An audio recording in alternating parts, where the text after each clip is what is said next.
வணக்கம். நான் உங்கள் சதீஷ் ராவ் பேசுகிறேன். இந்த பதிவு நம்ம நேயர்களுக்காகவே ரொம்ப முன்கூட்டியே உங்களுக்கான 2026க்கான பலன்களாக பதிவு பண்ணுறோம். ஏன் இவ்வளோ சீக்கிரமாக நம்ம இந்த தகவல்களை உங்களுக்கு பதிவு பண்ணுறோம் அப்படின்னா, முன்கூட்டியே திட்டமிட்டு நிறைய விஷயங்களை நீங்கள் உங்கள் வாழ்க்கையில் செய்து வெற்றி பெறுவதற்காகவே. இப்போ வரைக்கும் எனக்கு சனி பயிற்சி ஆயிடுச்சு, குரு பயிற்சி ஆயிடுச்சு, ஆஹா ஓஹோங்கிறாங்க, அப்படியெல்லாம் ஒன்றுமே நடக்கலை அப்படின்னு பல கேள்விகளோட ரொம்ப கவலையோடு இருக்கக்கூடிய ஒவ்வொரு ராசியினருக்குமே இந்த பதிவில் உங்களுக்கான பதில் ஒளிந்திருக்கு அப்படிங்கிறத உறுதியாக நான் சொல்லிக்கிறேன். ஏன்னா இந்த 2025 பார்த்தீங்கன்னா 4 கிரகங்கள் பெயர்ச்சி அடைஞ்சிச்சு. எந்த வருஷமும் இல்லாமல் இந்த 2025 குரு, சனி, ராகு, கேது எல்லாமே தன்னோட இடத்த விட்டு நகர்ந்துச்சு. அப்போ நிறைய பேருக்கு மாறுபாடான பலன்களே கிடைச்சிட்டு இருந்துச்சு. இப்போ 2026 பார்த்தீங்கன்னா சனி, குரு இந்த 2 கிரகங்கள் பெரிய கிரகங்கள் தான் பெரிய அளவுக்கு ஒவ்வொருத்தருடைய வெற்றி தோல்விகளை தீர்மானிக்கக்கூடிய இடத்துல இருக்கு அப்படிங்கிறத நம்ம சொல்லலாம். இப்போ அதன் அடிப்படையில் தான் ஒவ்வொரு ராசியினருக்குமே உங்களுக்கு எத்தகைய மாற்றம் ஏற்பட போகுது அப்படிங்கிறத இந்த பதிவில் விளக்கமாக சொல்ல போகிறேன். கவனமாக கேளுங்க. இதை வைத்து நீங்கள் உங்களுடைய வாழ்க்கையை திட்டமிடும் பொழுது வரக்கூடிய இந்த 2026 நிச்சயம் நீங்கள் என்னென்ன செய்தால் நீங்கள் வெற்றியடையலாம் அல்லது எந்தெந்த வகையில் நீங்கள் உங்களை பாதுகாத்து கொள்ளலாம் அப்படிங்கிற விளக்கத்தை இப்போ நான் இந்த பதிவில் தரப்போகிறேன். குறிப்பாக உங்களுடைய வாழ்நாள் முழுமைக்குமே நீங்கள் நல்லபடியாக வாழணும் அப்படின்னு ஆசைப்பட்டீங்கன்னா அதற்கான ஒரு முக்கியமான ஒரு விஷயத்தையும் இந்த பகுதியின் இறுதியில் நான் சொல்வதாக இருக்கேன். யாரெல்லாம் நம்ம சேனலை சப்ஸ்கிரைப் பண்ணி ஸ்க்ரீன்ஷாட்டோட உங்களுடைய பிறந்த தேதி உங்களுடைய பெயரை நீங்கள் அனுப்பும் பொழுது உங்களுக்கான இலவச எண்கணித பொது பலன்கள் நான் அனுப்புவேன். அதன் மூலமாக உங்கள் பெயர் பொருந்துதா இல்லையாங்கிறத நீங்கள் தெரிந்து கொள்ளலாம். அது ஏன் தெரிஞ்சுக்கணும் அப்படிங்கிறதெல்லாம் இந்த பகுதியின் இறுதியில் நான் உங்களுக்கு சொல்கிறேன். இப்போ பகுதிக்குள்ளார போகலாம்.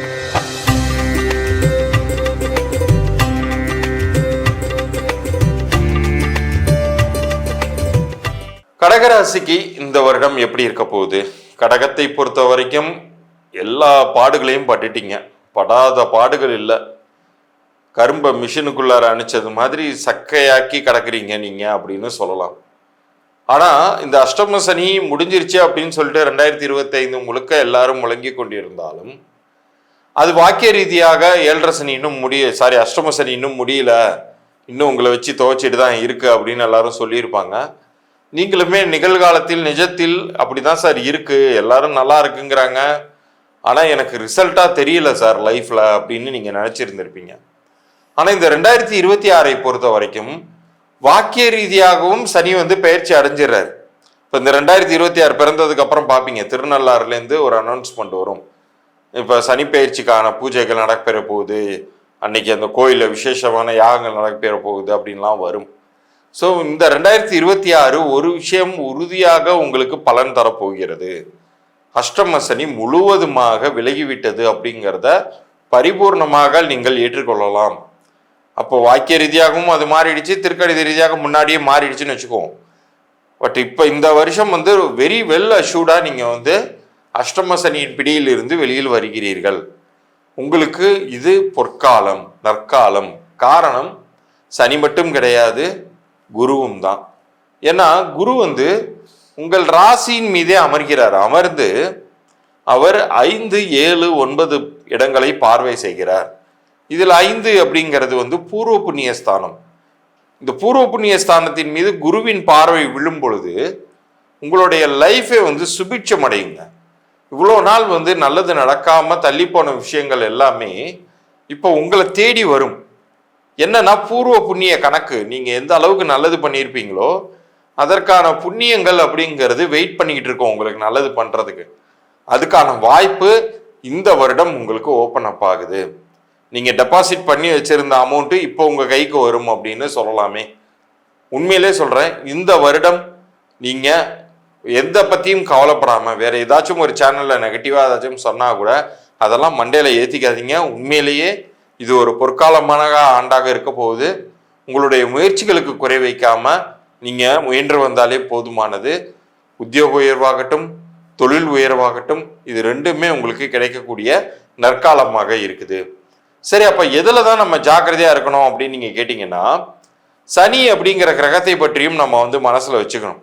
அவர் 9ஆம் வீட்டில் இருக்க போகிறார். ஆனா இதுல என்ன ஒரு நல்ல ஒரு விஷயம்னா, சனியின் மீதும் குருவின் பார்வை விழுகிறது.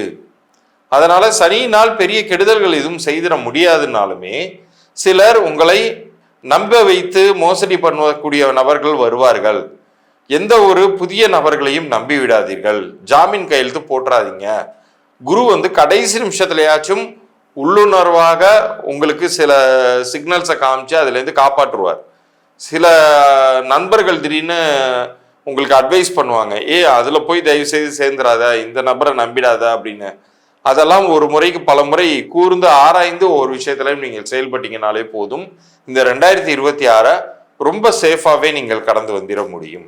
இவ்வளோ நேரம் நீங்கள் பார்த்தது 2026க்கான பொது பலன்கள். இதில் உங்களுடைய லைஃப் லாங்குக்கும் என் லைஃப் நல்லா இருக்கணும் சார், பெரிய கெடுதல்கள் எதுவும் நிகழ்ந்துடக்கூடாது அப்படின்னு நீங்கள் ஆசைப்பட்டீங்கன்னா, உங்களுடைய பிறந்த தேதிக்கும் கூட்டு எண்ணிற்கும் பொருந்தக்கூடிய ஒரு அதிர்ஷ்டகரமான பெயரை நீங்கள் அமைத்து கொள்ள முடியும். ஏன் பெயருக்கு இவ்வளோ இம்பார்ட்டன்ஸ் அப்படின்னா, ஒரு மனிதனுடைய அடையாளமாக வாழ்நாள் முழுவதுமே அவரோட டிராவல் பண்ணக்கூடியது ஒரு பெயர். இப்போ விவேகானந்தர்னு நான் ஒரு பேர் சொல்கிறேன். பேர் சொல்லும் போதே அந்த ஒட்டுமொத்த உருவமே உங்கள் கண்ணுக்கு முன்னாடி நிற்கிது. ஏபிஜே அப்துல் கலாம்னு ஒரு பேர் சொல்கிறேன். சொல்லும் போதே அவருடைய மொத்த உருவமே உங்கள் கண்ணுக்கு முன்னாடி நிற்கிதுன்னா, ஒரு பெயர் எந்த அளவுக்கு ஒரு மனிதனை கொண்டு செலுத்துகிறது, அது அவனுக்கு எப்படி எந்திரம் மாதிரி ஒரு மந்திரம் மாதிரி படுகிறதுங்கிறது உங்களால் புரிந்து கொள்ள முடியும். அப்படிப்பட்ட பெயர் ஒருவருடைய தலையெழுத்தையே மாற்றும். இப்போ உதாரணத்திற்கு பார்த்தீங்கன்னா, வெறும் ராசையான்னு இருந்தப்ப கிடைக்காத ஒரு வாய்ப்பு இளையராஜா அப்படின்னு பெயர் சூட்டிய பிறகு அவருடைய திறமைக்கேற்ற அங்கீகாரம் கிடைத்து ஒரு உலக அளவுல ஒரு மாமேதையாக அவர் அறியப்படுறாரு இசையில். அது போன்ற ஒரு வாய்ப்புங்கிறது உங்களுக்குமே கிடைக்கும். கண்டிப்பாக உங்களுடைய சிரம காலங்கள் அப்படிங்கிறது இந்த 2026லயாச்சும் ஒரு முடிவுக்கு வரட்டுமே. அப்ப அதுக்கு உங்களுடைய தற்போதைய பெயர் நல்லா இருக்கா இல்லையாங்கிறத நீங்க தெரிஞ்சுக்கணும். இப்ப தற்போதைய பெயர் நல்லா இருக்கா இல்லையாங்கிறத தெரிஞ்சுக்கணும்னா உங்களுடைய பிறந்த தேதி பற்றி நீங்க புரிஞ்சுக்கொள்ளணும். பிறந்த தேதியின் கூட்டு எண் பற்றி புரிந்து கொள்ளணும். ஸோ நீங்க என்ன பண்றீங்க, உங்களுடைய பிறந்த தேதியும் உங்களுடைய பெயரையும் நீங்க எனக்கு வாட்ஸ்அப் பண்ணுங்க. கீழே தெரிகிற என்னுடைய வாட்ஸ்அப் எண்ணிற்கு நம்ம சேனலை சப்ஸ்கிரைப் பண்ணி ஸ்கிரீன்ஷாட்டோட அனுப்பும் போது நான் ஒரு 3 நாட்களுக்குள்ளார உங்களுக்கான பதில்களை நான் அனுப்பிச்சு வைக்கிறேன். அதுல அந்த பெயர் பொருந்தி இருக்குன்னாலும் வெளிப்படையாக நான் சொல்லிடுவேன். அப்படி பொருந்தலைன்னா என்ன செய்யணும், அப்பதான் நீங்க என்கிட்ட பெய்டு கன்சல்டேஷன் எடுத்துக்கிற மாதிரி இருக்கும். அது ஏன் எடுத்துக்கணுங்கிறது உங்களுக்கான பலன்கள் நான் சொல்லும் போதே நீங்க அதை கம்பேர் பண்ணி பார்த்து புரிஞ்சுக்கலாம். ஆமா சார், என் லைஃப் இப்படிதான் சார் இருக்கு அப்படிங்கிறத புரிந்து கொண்டு அது உங்களுக்கு மாற்றம் தேவைப்பட்டுச்சுன்னா நீங்கள் மாற்றிக்கொள்ளலாம். நிச்சயமாக இந்த 2026 உங்களுக்கு ஒரு புது வசந்தம் மிகுந்த ஒரு ஆண்டாக நீங்கள் மாற்றிக்கொள்ள இறைவன் கொடுக்கக்கூடிய வாய்ப்பாக இதை நீங்கள் கருதணும். இதுல வியாபாரம் நடத்தக்கூடியவர்களுக்கு உங்களுடைய வியாபார பெயரையுமே நீங்க அனுப்பி வைக்கலாம். அந்த வியாபார பெயர் உங்களுக்கு பொருந்திருக்கா இல்லையாங்கிறத நான் சொல்லுவேன். பிறந்த குழந்தைக்கு நீங்கள் பெயர் வச்சிருந்தீங்கன்னா பிறந்த குழந்தையுடைய பிறந்த தேதியும் அவர்களுக்கு நீங்கள் அமைத்த பெயர் இனிஷியலோட எனக்கு நீங்க அனுப்பிச்சு வச்சுட்டு அது பொருந்திருக்கான்னு செக் பண்ணிக்கலாம். இன்னும் பெயரே குழந்தைக்கு அமைக்கலைன்னா பிறந்த தேதி நேரம் இது 2த்தையும் நீங்க அனுப்பிச்சு வைங்க. உங்களுக்கான பதில் நான் ஒரு 3 நாட்களுக்குள்ளார அனுப்புவேன். முதல் 100 நபர்களுக்கு உடனடியாக என்னால் அனுப்ப முடியும். அடுத்தடுத்து வருபவர்களுக்கு நேரம் கருதி என்னால் முடிந்த வரைக்கும் நான் அனுப்பி வைக்க முயற்சி செய்கிறேன். மீண்டும் அடுத்த பதிவில் சந்திக்கிறேன். நன்றி, வணக்கம்.